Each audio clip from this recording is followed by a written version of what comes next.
కండలు తిరిగిన టెక్నాలజీ కాస్త ఖరీదే గురు. పూర్తి వివరాలకు చదవండి రేపటి సాక్షి దినపత్రిక. అవే హాహాకారాలు, అవే ఆక్రందనలు, అవే ఆకలి కేకలు. 4 రోజులు గడుస్తున్నా వరద నీటి ఉధృతి తగ్గలేదు, కన్నీటి వరద తగ్గలేదు. విపత్తుకు ముందు విఫలమైన చంద్రబాబు సర్కార్ ఆ తర్వాత సహాయక చర్యలు అందించడంలోనూ పూర్తిగా విఫలమైంది. అందుకే ఓపిక ఉన్నవాళ్లు నడుములోతు నీళ్లలో నడుచుకుంటూ, వృద్ధులను పరుపులు మంచాలపై మోసుకుంటూ, పిల్లల్ని భుజాలపై కూర్చోబెట్టుకుని వరద దాటే సాహసం చేస్తున్నారు.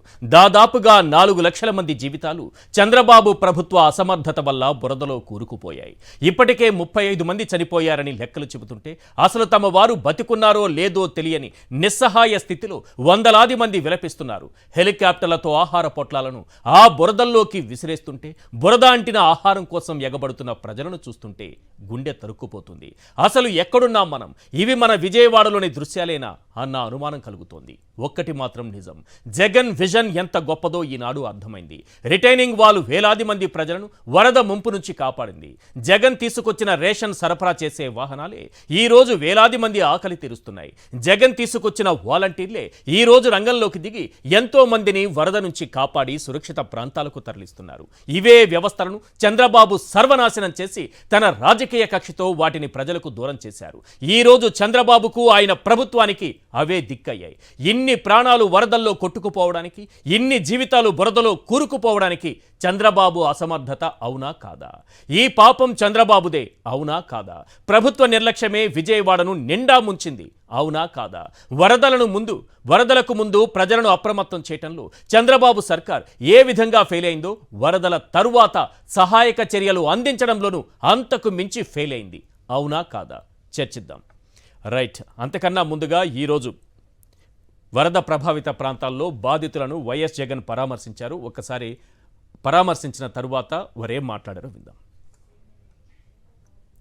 శనివారం అర్ధరాత్రి బుడమేరు మీద ఉన్న రెగ్యులేటర్ గేట్లను కూడా ఎత్తేసాడు. చెప్పా పెట్టకుండా అర్ధరాత్రి 12 గంటలు దాటిన తర్వాత చెప్పా పెట్టకుండా బుడమేరు మీద ఉన్న రెగ్యులేటర్ గేట్లను సైతం గేట్లు పైకెత్తాడు. గేట్లు పైకి ఎత్తడంతో నీళ్ళన్నీ పూర్తిగా విజయవాడ వైపు రావడం జరిగింది. శనివారం ఉధృతంగా కూడా లెవెల్స్ పెరగడం మొదలుపెట్టాయి.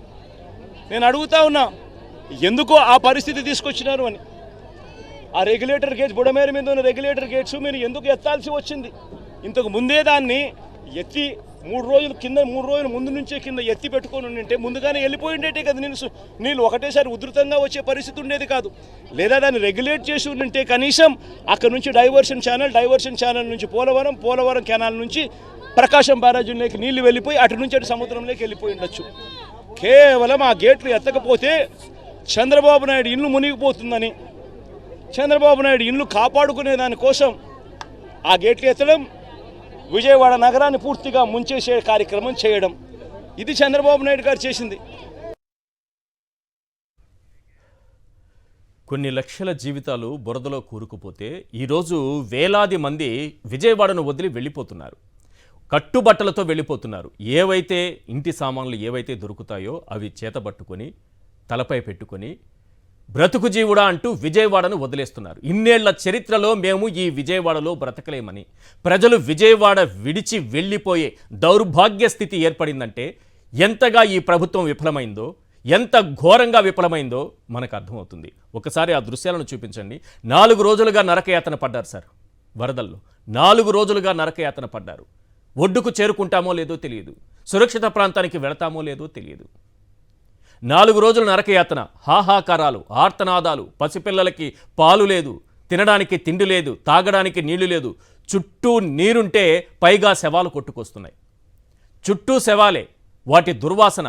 కొందరు మహిళలు మాట్లాడుతుంటే గుండె తరుక్కుపోతోంది సార్. ఈరోజు మొత్తం చూసారా, కట్టుబట్టలతో దొరికిన సామాను తీసుకొని ఊరొదిలి వెళ్ళిపోతున్నారు. ఇక్కడ మనం బ్రతకలేము. ఈ ప్రభుత్వం మనల్ని కాపాడటం చేతగాదు. ఈ ప్రభుత్వం మనల్ని కాపాడే ప్రభుత్వం కాదు, మనల్ని ఆదుకునే ప్రభుత్వం ఇది కాదు. కట్టుబట్టలతో ఏవి దొరికితే అవి తీసుకొని పిల్లల్ని తీసుకొని ఊరొదిలి వెళ్ళిపోతున్నారు.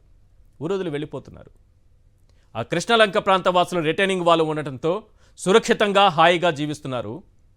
జగన్మోహన్ రెడ్డి గారి విజన్ వల్ల, ఆయన కృషి వల్ల ఈరోజు చూసారా ఎటువంటి పరిస్థితి ఉందో విజయవాడలో.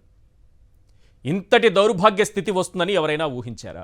28వ తారీఖున రెయిన్కి సంబంధించినటువంటి అలర్ట్ ఐఎండీ నుంచి, సిడబ్ల్యూసి నుంచి, ఇస్రో నుంచి, వెదర్ మ్యాన్ నుంచి వరుసగా వస్తుంటే ఒక్క సమీక్ష కూడా నిర్వహించలేదు. ఒక్క సమీక్ష కూడా ఈ ప్రభుత్వం నిర్వహించలేదు. ఇది వాస్తవం. 28వ తారీఖు నుంచి 3 రోజుల సమయం ఉంది. ఏమాత్రం ప్రజల్ని అలర్ట్ చేయలేదు.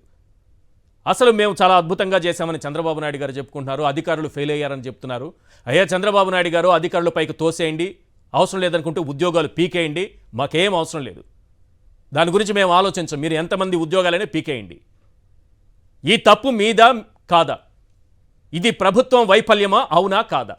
ఒక 7 పాయింట్లు చెప్తాను. ఈ 7 పాయింట్లలో మీరు ఒక్కదానికి సమాధానం చెప్పినా ఎస్ మేము ఇది చేశాం వరదల కంటే ముందు అని మీరు చెప్పగలిగితే, ఒక్క ప్రశ్నకు సమాధానం చెప్పగలిగితే ఈ రాష్ట్ర ప్రజలందరూ నిల్చొని చేతులెత్తి దండం పెడతారు.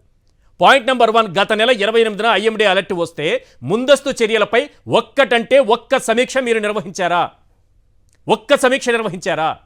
అధికార యంత్రాంగాన్ని మీరు సన్నద్ధం చేశారా?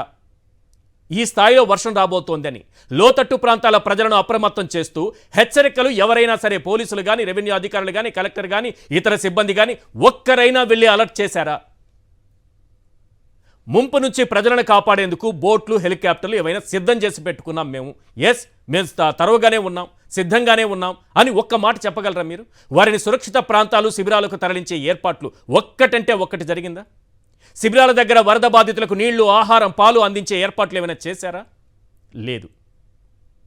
విపత్తు నిర్వహణకు సంబంధించినటువంటి శాఖలతో చర్చించి చర్యలు తీసుకున్నారా? ఈ 7 ప్రశ్నల్లో ఒక్కదానికి మీరు అవును మేము ఈ పని చేశాం అని సమాధానం చెప్పగలిగితే ఈరోజు రాష్ట్ర ప్రజలందరూ లేచి నిలబడి 5.5 కోట్ల మంది చేతులెత్తి దండం పెడతారు సార్ మీ ప్రభుత్వానికి. ఇందులో ఏ ఒక్కటి కూడా నిర్వహించకుండా ఆదివారం మధ్యాహ్నం వరకు, 1వ తేదీ మధ్యాహ్నం వరకు ఏం చేశారు? అసలు ఈ ప్రభుత్వం అటువైపు చూసిందా? అధికార యంత్రాంగం అటువైపు చూసిందా? కనీసం మంత్రులు అటువైపు వచ్చారా? ఎవ్వరూ రాలేదు. అంతా మునిగిపోయిన తర్వాత చేతులెత్తేసి అధికారులు తప్పు చేశారు, ఇందులో ఏమైనా కుట్రలు ఉందేమో మేము కనుక్కుంటాం, బోట్లు ఎక్కడి నుంచి కొట్టుకొచ్చాయో తెలుసుకుంటాం. ఎందుకు సార్ ఇవి? ఊరొదిలి వెళ్ళిపోతున్నారు సార్. ఒక్కసారి చూడండి ఆ దృశ్యాలు.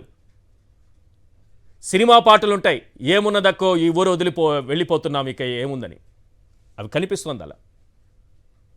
ముల్లే సదురుకున్నా వెళ్ళిపోతూ ఉన్నా ఈ ఊర్లో నాకు ఇంకా ఏమున్నదక్కు అనే పాట గుర్తుకొస్తోంది. ఇంత దౌర్భాగ్యపు పరిస్థితులు ఎందుకు వచ్చాయి? ఎవరు బాధ్యత వహించాలి? ఎవరు ఈ పాపానికి బాధ్యత ఎవరిది? ఎంతసేపు జగన్మోహన్ రెడ్డి గారి పాలన గతంలో అలా చేశారు, అప్పుడు బుడమేరును తవ్వేశారు, నాకు కావాల్సిన వాళ్ళకి క్విడ్ ప్రోకో కింద నేను విద్యుత్ ప్రాజెక్టులు ఇస్తాను, కానీ జగన్మోహన్ రెడ్డి అది తవ్వారు, ఇది తవ్వారు, ఈరోజు పడవల్ని పంపించారు, బోట్లు వేశారు. ఎంతకాలం ఈ మాటలు చెప్తారు సార్? మీ మాటలు నమ్మాలి కదా. ఆ ప్రజలను చూసైనా ఆ మాటలు ఆపేసి వాళ్ళకి నీళ్లు, ఆహారం, పాలు, పిల్లలకి ఇవి అందిస్తే కనీసం నమ్మకంతో, ఈ ప్రభుత్వం పైన నమ్మకంతో వాళ్ళ ఇళ్లలో వాళ్ళు ఉంటారు, గుండెల పైన చెయ్యేసుకొని ఈ రాత్రికైనా నిద్రపోతారు. ఎంతసేపు గత ప్రభుత్వం పైన పడి అవే విమర్శలు చేసుకుంటూ ఎన్నికలకు ముందు అవి చేశారు, ఓకే, ఓట్లేశారు, ఓకే, ఇప్పుడు కూడా అవే చేసుకుంటూ కూర్చుంటే ఫలితం ఏముంది? ఇక ప్రభుత్వాన్ని ఎన్నుకున్నది ఎందుకు? 19 నుంచి 24 వరకే ఏదో అన్యాయం జరిగిపోయినట్టు, మరి 14 నుంచి 19 వరకు మీరే ఉన్నారు కదా. అప్పుడు గండ్లు పడితే ఏమయ్యాయి? అప్పుడు బుడమేరు ఎలా ఉంది? మీరేం చేశారు? అప్పుడు బోటు కొట్టుకొస్తే జగన్మోహన్ రెడ్డి గారు బోటు అడ్డం పెట్టి నా ఇంటిని ముంచేయాలని చూశారు అన్నారు. ఇప్పుడు కూడా బోటు కొట్టుకొచ్చింది. ఇప్పుడు కూడా బోట్లు కొట్టుకొచ్చాయి సార్. ఇప్పుడు మీ బోట్లు కొట్టుకొచ్చాయి కాబట్టి ఆ సంబంధిత శాఖ మంత్రి ఏమన్నా బోట్లు పంపించారా? విచారణ జరిపిస్తానంటున్నారు కదా. నీటిపారుదల శాఖ మంత్రి ఏమన్నా బోట్లు అడ్డం పెట్టారు? ఇప్పుడు ప్రభుత్వం మీ చేతిలోనే ఉంది కదా, అధికార యంత్రాంగం మీ చేతిలోనే ఉంది కదా. మీ ఇల్లు మునిగిపోతే మీరు కూడా 3.5 లక్షల మంది, 4 లక్షల మంది వరద బాధితుల్లో మొదటి బాధితుడిగా మీరు మారిపోయారు. అక్రమ నివాసంలో ఉంటే అలాగే జరుగుతుంది. ఈరోజు దాన్ని సమర్థించుకునే ప్రయత్నం చేస్తున్నారు. మీరు ఏమైనా సమర్థించుకోండి, గత ప్రభుత్వాన్ని తిడితే తిట్టండి, అధికారులపైకి నెప్ప నెట్టేసి అందరి ఉద్యోగాలు పీకేయండి అందరి ఉద్యోగాలు. మీరే చెప్తున్నారు కదా సరిగా పనిచేయలేదని. మీరు తెచ్చుకున్నటువంటి సిబ్బందే కదా. జగన్మోహన్ రెడ్డి భక్త అధికారులు నాకొద్దు, నా దగ్గర చాలా అద్భుతమైనటువంటి వాళ్ళు ఉన్నారు, మీ దగ్గర పనిచేసే వాళ్ళు మాత్రం చంద్రబాబు భక్త అధికారులే అనుకుందాం. మరి వాళ్లే కదా ఇప్పుడు తప్పు చేశారని మీరే చెప్తున్నారు కదా మీ నోటితో. తీసి పడేయండి సార్ అందరినీ. ఆ బాధలు చూడండి ఒకసారి, ఆ కన్నీరు చూడండి ఒకసారి, ఆ ఆవేదన చూడండి సార్ ఒకసారి. ఎంతసేపు జగన్మోహన్ రెడ్డి గారిపైనే నిందలు వేస్తూ కూర్చుంటే ఈరోజు అదే వాలంటీర్ వ్యవస్థ, అదే రేషన్ డెలివరీ ఇచ్చే వాహనాలు వ్యవస్థ, ఈ రెండు లేకపోయి ఉంటే పరిస్థితి ఏంటి? రిటైనింగ్ వాల్ కట్టకుండా ఉంటే మరింత మంది పరిస్థితి ఇంకా దారుణంగా తయారై ఉండేది. కాబట్టి ఇప్పటికైనా మీరు రాజకీయాల్ని పక్కన పెట్టి వాళ్ళ బ్రతుకు చిత్రం పైన ఒక్కసారి దృష్టి పెట్టండి. ఎలా వీళ్ళని ఆదుకుందాం, ఎలా వీళ్ళకి మళ్ళీ సాధారణ జీవన పరిస్థితి కల్పిస్తామని మీరు రాజకీయాలకు అతీతంగా ఆలోచించగలిగితే అతి త్వరలోనే వాళ్ళు కోలుకునేటటువంటి అవకాశం ఉంటుంది. కారుమూరి వెంకటరెడ్డి గారు, ఏంటి సార్ ఇది? ఈ పరిస్థితి చూశారు కదా, తరలిపోతున్నారు సార్, వేలాది మంది తరలి వెళ్ళిపోతున్నారు, వదిలేస్తున్నారు విజయవాడ నగరాన్ని. ఎవరిది పాపం? ఎక్కడ జరిగింది లోపం? ఇది మ్యాన్ మేడ్ డిజాస్టర్ కదా సార్. చంద్రబాబు నాయుడు అనేటటువంటి ఒక ముఖ్యమంత్రి తన స్వార్థపూరితటువంటి కుట్రతో చేసినటువంటి డిజాస్టర్. ఎందుకంటే నేను దాన్ని క్లియర్ గా ఎక్స్ప్లెయిన్ చేస్తాను సార్. బుడమేరు గురించి ఇప్పటివరకు చాలా మంది చెప్పనటువంటి విషయం కూడా, బుడమేరు ఏదైతే బుడమేరు వాగ్ అనేది మైలవరం అవతల నుంచి స్టార్ట్ అవుతుంది. మైలవరం నుంచి అవతల నుంచి స్టార్ట్ అయ్యి విజయవాడ నగరం మీదగా ఆకివీడు దగ్గర కొల్లేరులో కలుస్తుంది. అది దాన్ని డైవర్షన్ చేయడానికి, అంటే అక్కడ వరద ఎక్కువ వచ్చినప్పుడు ఆ వరద వచ్చేటటువంటి వరదని కృష్ణానదిలో మళ్లించడం కోసం ఏదైతే మైలవరం పైనుంచి వచ్చేటటువంటి ఆ బుడమేరుని కొంతవక్కల, వెల్లటూరు, హవేలి ముత్యంపాడు, వెలగలేరు దగ్గర గేట్లు పెట్టి, అంటే మైలవరం దాటిన తర్వాత కొంతవక్కలు వస్తుంది, తర్వాత వెల్లటూరు వస్తుంది, తర్వాత హవేలి ముత్యంపాలు వస్తుంది, తర్వాత వెలగలేరు దగ్గర గేట్లు పెట్టి కొండపల్లి, ఇబ్రహీంపట్నం, ప్రకాశం బ్యారేజ్ దగ్గరకు ఆ వాటర్ వెళ్తుంది. అంటే టువర్డ్స్ సముద్రంలో కలిసిద్ది. అంటే వెలగలేరు దగ్గర ఉన్నటువంటి గేట్ల ద్వారా పోలవరం రైట్ కెనాల్ ఏదైతే ఉందో ఆ రైట్ కెనాల్ ద్వారా, ఆ రైట్ కెనాల్ అక్కడ కనెక్ట్ అవుతుంది. ఆ రైట్ కెనాల్ నుంచి సముద్రంలో కలిసేటటువంటి ఏర్పాట్లు అంతకుముందు ప్రభుత్వాలు చేసినాయి. అంటే బుడమేరుకి ఎప్పుడైతే వరద వస్తుందో ఆ వరద వచ్చినప్పుడు ఆ వరదని విజయవాడ నగరంలోకి మళ్లించకుండా, అంటే విజయవాడ నగరంలోకి ఎఫెక్ట్ కాకుండా, ఆ వరద ఎక్కువ వచ్చినప్పుడు దాన్ని సముద్రంలో కలిసే విధంగా, ఆ ప్రకాశం బ్యారేజ్ కంటే ముందు అక్కడ కలిసే విధంగా కనెక్ట్ చేస్తే డైరెక్ట్ గా ప్రకాశం బ్యారేజ్ దగ్గర గేట్లు వదిలినప్పుడు డైరెక్ట్ గా సముద్రంలో కలుస్తుంది. అప్పుడు విజయవాడ నగరానికి ఒక 1% కూడా ఎఫెక్ట్ కాదు. This the basic point. Okay. కానీ ఏం చేశారు, వెలగలేరు దగ్గర గేట్లని, ఆ గేట్ల ద్వారా డైరెక్ట్ గా గేట్లని విజయవాడ నగరంలోకి వదిలేటట్టుగా వదిలేరు. అంటే 11 గేట్లు వదిలేశారు. అదే దాన్ని సముద్రంలో కలిసే విధంగా మీరు అన్నట్టుగా ఆ పోలవరం రైట్ కెనాల్ లో రెగ్యులేటర్ లాకులు ఎందుకు ఓపెన్ చేసి వదిలేశారు? ఎవరి కోసం వదిలేరు? అది ఎవరికి చెప్పకుండా క్లియర్ గా సార్. ఒక ముఖ్యమంత్రిగా చంద్రబాబు నాయుడు గారు అధికార నివాసం కరకట్టలో నడుస్తా ఉంది. ఈ రోజు ఆయన అక్కడ ఉంటున్నాడు. అదే అనధికార నివాసం, అది ఈ రోజు అక్రమ కట్టడం అనేది అందరికి తెలుసు. అది ఆల్రెడీ మునిగిపోకుండా ఉండాలంటే ఏం చేయాలి? పైనుంచి ఆల్రెడీ ఫ్లడ్ వస్తుంది. ఈ వచ్చేటటువంటి బుడమలేరు నుంచి వచ్చేటటువంటి దాన్ని కూడా దాంట్లో వదిలితే ఆల్రెడీ చంద్రబాబు నాయుడు గారి నివాసంతో పాటు అక్కడ కరకట్టలో ఉన్నటువంటి మిగిలిన నివాసాలన్నీ మునిగిపోతాయి. అందుకని ఏం చేశారు, దాన్ని గేట్లు ఎత్తేసారు. గేట్లు ఎత్తేయటం వల్ల డైరెక్ట్ గా గేట్లు దాని కెపాసిటీ ఎంత 13,000 నుంచి 15,000 క్యూసెక్లు సార్ ఆ బుడమలేరుది. కానీ 30,000 క్యూసెక్లు వస్తుంది సార్. ఇది నేను చెప్పింది కాదు, మీకు నేను ఈనాడే. ఎందుకంటే సార్ ఇప్పుడు వాళ్ళు అప్పుడప్పుడు జిల్లా పేపర్లో నిజాలు రాస్తారు సార్, ఎందుకంటే జిల్లా రిపోర్టులు కొంచెం నిజాయితీగా ఉంటారు. ఇది సెప్టెంబర్ 1 సార్, చూడండి సార్, ఇది సెప్టెంబర్ 1 2024. అంటే ఆగస్టు 31వ తారీఖున ఇన్ఫర్మేషన్. బుడమేరుకు 30,000 క్యూసెక్లు వచ్చే అవకాశం. ఎగువ ప్రాంతంలో కురుస్తున్న భారీ వర్షాలకు బుడమేరు పొంగుతుంది. ఇప్పటికే పెద్ద మొత్తంలో వరద నీరు చేరడంతో అధికారులు అప్రమత్తం అయ్యారు సార్. Note this point. అధికారులు అప్రమత్తం అయ్యారు. ఈనాడు రాసిన వార్త. అధికారులు తప్పులేదు ఇక్కడ. వెంకటరెడ్డి గారు, ఒకసారి మనం మా ప్రతినిధి సతీష్తో మాట్లాడదాం. సతీష్, ప్రస్తుతం మీరు ఏ ప్రాంతంలో ఉన్నారు, ఏంటి సిచ్యువేషన్? కొంతైనా సరే మెరుగుపడిందా? అక్కడ జరుగుతున్నటువంటి సహాయక చర్యలు, రెస్క్యూ ఆపరేషన్ పూర్తి స్థాయిలో ఆహారం అందించే విషయంలో కానీ, వాటర్ ప్యాకెట్లు అందించే విషయంలో కానీ, వాళ్ళని సురక్షిత ప్రాంతాలకు తరలించే అంశంలో కానీ, ఎలాగూ వరదలకు ముందు అట్టర్ ఫ్లాప్ అయింది ప్రభుత్వం ఏ చర్యలు తీసుకోకుండా. ఇప్పుడైనా సరే సక్సెస్ఫుల్గా ఈ పనులు చేయగలుగుతోందా? సార్ ఇప్పటికీ కూడా రాష్ట్ర ప్రభుత్వం ఆ సహాయ చర్యలను బాధితులకు చేర్చడంలో ఘోరంగా విఫలమైందనే విషయం చాలా స్పష్టంగా ఎవరు వెళ్ళి కదిపినా సరే, మీడియా ప్రతినిధులు వెళ్ళినా, ఇప్పుడే కొద్దిసేపటి కిందట వైఎస్ఆర్ కాంగ్రెస్ పార్టీ అధ్యక్షుడు వైఎస్ జగన్మోహన్ రెడ్డి రాజరాజేశ్వరిపేట కూడా వెళ్ళారు. ఆయన ఎవరు వెళ్ళినా సరే దాదాపుగా 5 రోజుల నుండి 4 రోజుల పాటు రాత్రులు చిమ్మ చీకట్లలో చుట్టూ ఆ ముసురు ఉన్నటువంటి నీళ్ల మధ్యలోనే బతికినటువంటి పరిస్థితి. ప్రాణాలను బిక్కుమంటే అరచేతిలో పెట్టుకొని పసిపిల్లలకు నీళ్లు లేక ఆ బురద నీరుని వేడి చేసుకొని ఆ వడకాసి పట్టినటువంటి మహిళల ఆవేదన ఆ కళ్ళకు కట్టినట్టు కనిపిస్తుంది. ఎంతోమంది చెప్తున్నటువంటి పరిస్థితి. సో సహాయ చర్యలు అందలేదని. అంతేకాదు రాష్ట్ర ప్రభుత్వం ఇచ్చినట్టు డేటాలో ఈ రాష్ట్ర ప్రభుత్వం ఎంత ఘోరంగా విఫలం చెందిందన్నది మీకు ఒక లెక్క చెప్తాను. ఇది స్వయంగా ఆంధ్రప్రదేశ్ రాష్ట్ర ప్రభుత్వం విడుదల చేసింది. డిజాస్టర్ మేనేజ్మెంట్కి సంబంధించినటువంటి డిపార్ట్మెంట్ విడుదల చేసిన ఇది. ఇందులో మొత్తం ఈ తుఫాన్ వల్ల 6,44,536 మంది ఈ తుఫాన్ బారిన పడ్డారన్న అంశాన్ని ఎన్టీఆర్, అదేవిధంగా పల్నాడు, గుంటూరు, కృష్ణా జిల్లాల సంబంధించి ఇందులో కేవలం ఎన్టీఆర్ జిల్లా అంటే విజయవాడ నగరం చుట్టుపక్కల విజయవాడ నగరంలోనే 2,76,000 మంది మునిగిపోయారు. మీరు చూడొచ్చు ఇప్పటి వరకు బహుశా భారతదేశంలో ఎక్కడా కూడా 4 రోజుల పాటు సుమారుగా 3 లక్షల మంది వరద నీటిలో చిక్కుకొని కనీసం మంచినీళ్ళు, ఆహారం అందనటువంటి దుస్థితి ఈ దేశంలో బహుశా ఎక్కడ ఉండకపోవచ్చు. అది ఈ రాష్ట్ర ప్రభుత్వ వైఫల్యం వల్ల విజయవాడ నగరంలో ఉన్నటువంటి సుమారుగా 28 డివిజన్ల పరిధిలో ఉన్నటువంటి బాధితులు ఎవరైతే 3 లక్షల మంది, ఇందులో ఆ రోజు కూలి చేసుకునేటువంటి ఆ కార్మికులు ఉన్నారు, ఆ కోట్లకు పడగలెట్టిన వాళ్ళు కూడా ఉన్నారు. కానీ ఈ వరద కష్టం మాత్రం ఒకేలా అందరికీ మిగిల్చిన పరిస్థితి. ఇందులో ఇది రాష్ట్ర ప్రభుత్వం number of people shifted to shelters అనే ఒక డేటా ఇచ్చింది. అందులో 14,160 మందిని చూపించింది. చూడండి, 2,76,000 మంది మునిగారని వాళ్ళే చెప్పారు. 14,000 మంది మాత్రమే పునరావాస కేంద్రాల్లో ఉన్నారని చెప్పారు. అంటే 2.5 లక్షల మంది ఇంకా వరదలోనే 5 రోజులు ఉన్నారన్న విషయాన్ని స్వయంగా రాష్ట్ర ప్రభుత్వం ప్రకటించినటువంటి డేటాలో చాలా స్పష్టంగా చెప్తుంది.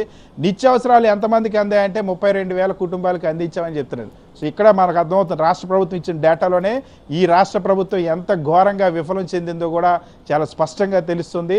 ఇప్పుడు వరద తగ్గింది కాబట్టి, నీరు వెళ్తుంది కాబట్టి రాష్ట్ర ప్రభుత్వం మీద నమ్మకంతో ఎవరు కూడా రాష్ట్ర ప్రభుత్వం అందించిన సహాయం పొందిన వాళ్ళు కాదు. ఇప్పుడు అందరూ కూడా ఇక్కడి నుండి బయట పడిపోతాయి. ఎక్కడెక్కడైతే ఇప్పుడు నడుము లోతుకు వాటర్ వచ్చింది కాబట్టి నడవడానికి కొంత అవకాశం దొరికిన ఈ శివారు ప్రాంతాల్లో ఉన్న వాళ్ళు, ఒడ్డుకి కొంచెం దగ్గరలో ఉన్న వాళ్ళంతా కూడా ఒక్కొక్కరు పిల్లల్ని, ఆస్తుల్ని అన్నీ వదిలేసి ఒంటి మీద కట్టుబట్టలతో వచ్చి ఈ ఊరు వదిలి వెళ్ళిపోవడానికి సిద్ధపడతా ఉన్నారు. కానీ ప్రభుత్వం ఏర్పాటు చేసిన పునరావాస కేంద్రాలు ఎక్కడా లేవు. వాళ్ళకి బయటకు వచ్చిన వాళ్ళని ఒక్కరిని కూడా పలానా చోట పునరావాస కేంద్రం ఉంది, అక్కడ మీకు ఆహారం అందిస్తాం, పాలు అందిస్తాం, నీళ్ళు అందిస్తాం, మీరు రాత్రి బస చేయడానికి ఏర్పాట్లు చేసాం, వెళ్ళండి అని పంపించేటువంటి నాదుడు కూడా లేనటువంటి పరిస్థితి. అందుకనే పునరావాస కేంద్రాల్లో మనుషులు కూడా కనిపించినటువంటి పరిస్థితి ఉంది. సో వీళ్ళకి ఆహారాన్ని అందించడానికి, ఇప్పటికీ ఆహారం అందించడానికి, మంచినీళ్ళు అందించడానికే 5 రోజుల సమయం పట్టింది.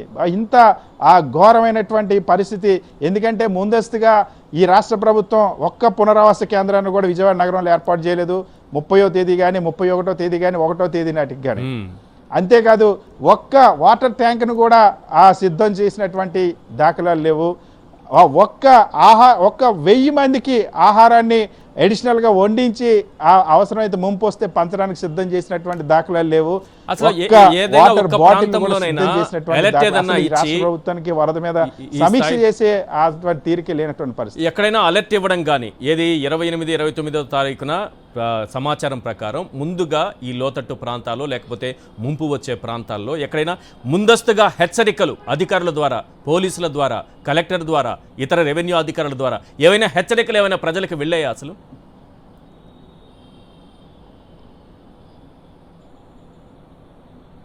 పొరపాటును కూడా రెవెన్యూ డిపార్ట్మెంట్ కానీ, పోలీస్ డిపార్ట్మెంట్ కానీ, డిజాస్టర్ డిపార్ట్మెంట్ కానీ, మున్సిపల్ అడ్మినిస్ట్రేషన్ కానీ, పంచాయతీరాజ్ శాఖ కానీ, ఇరిగేషన్ డిపార్ట్మెంట్ కానీ, ఈ లైన్ డిపార్ట్మెంట్లు ఏవి కూడా ఒక్క అలర్ట్ కూడా ఇవ్వలేదు. అందుకనే మీకు ఆ మొగల్రాజపురంలో కొండ చర్యలు విడిగిపడి 6 దుర్మరణం పొందినటువంటి పరిస్థితి. నిజంగానే హెచ్చరిక ఉంటే 6 మరణించారు. ఈవెన్ పోనీ 6 చనిపోయిన తర్వాతే నీ ప్రభుత్వం స్పందించిందా అని అంటే 30వ ఏదైతే శనివారం నాడు 6 చనిపోయినా సరే ఆ రోజు కూడా ఆ ముంపు వస్తుంది లేదా వర్షం వస్తుంది, ఇక్కడ లోతట్టు ప్రాంతాల వాళ్ళు సురక్షిత ప్రాంతాలకు వెళ్ళండి, మేము ఇక్కడ పునరావాస కేంద్రాలు చేస్తాను, ఒక్కరంటే ఒక్క మనిషిని కూడా షిఫ్ట్ చేసినటువంటి దాఖలాలు లేవు. సో ఇంతటి ఘోరమైనటువంటి పరిస్థితి బహుశా ఏ రాష్ట్ర ప్రభుత్వంలో కూడా ఉండకపోవచ్చు. కనీసం బాధ్యత లేకుండా రాష్ట్ర ప్రభుత్వం వ్యవహరించడం వల్ల ఇవాళ శవాలు మనం చూస్తుంటే నిన్న ట్రాక్టర్ కింద ఒక శవం బయటపడినటువంటి పరిస్థితి. 3 రోజుల నుండి విజయవాడ గవర్నమెంట్ ప్రభుత్వ ఆసుపత్రిలో మృతదేహాలన్నీ కూడా పోస్ట్ మార్టం కోసం ఎదురు చూస్తుంది. అంటే దారుణం. అది కూడా ఒక మృతదేహాన్ని అక్కడి నుండి తీసుకెళ్ళడానికి స్వయంగా సీఎం ప్రకాష్ నగర్ వాసులు సీఎం చంద్రబాబు వాహనం ఎదురెళ్ళి ధర్నా చేస్తే కానీ ఆ మృతదేహాన్ని అక్కడి నుండి తీసుకెళ్ళలేనటువంటి పరిస్థితిలో ఉంది. సో వరద సహాయ చర్యలు ఎంత ఘోరంగా రాష్ట్ర ప్రభుత్వం విఫలమైందో చెప్పడానికి ఇవన్నీ ఆ ఎగ్జాంపుల్స్గా మనం భావించవచ్చు. రైట్ సతీష్. గోపి గారు, ఈ వరదలకు ముందు డిజాస్టర్ మేనేజ్మెంట్ తీసుకోవాల్సినటువంటి జాగ్రత్తల విషయంలో, ప్రభుత్వం తీసుకోవాల్సినటువంటి జాగ్రత్తల విషయంలో ఫెయిల్ అయింది. ఏమాత్రం కూడా ఒక్క అడుగు కూడా ముందుకు వేయకుండా చాలా నిర్లక్ష్యంగా వ్యవహరించడం వల్లే ఈరోజు ఈ పరిస్థితి చూసాం. ఓకే, దీని తరువాత ప్రభుత్వం చేయాల్సిన విషయంలోనైనా కనీసం సమర్థవంతంగా పనిచేయగలిగిందా? ఈరోజు 2,76,000 మంది నిరాశ్రయులయ్యారని, అంటే వరదలో కూరుకుపోయారని, ఇంతమంది ఇబ్బందులు పడుతున్నారని వాళ్లే చెబుతూ 14,160 మందిని సేఫ్గా తీసుకొచ్చామని చెప్తున్నారు. 32,000 కుటుంబాలకు నిత్యావసరాలు ఇచ్చామని చెప్తున్నారు.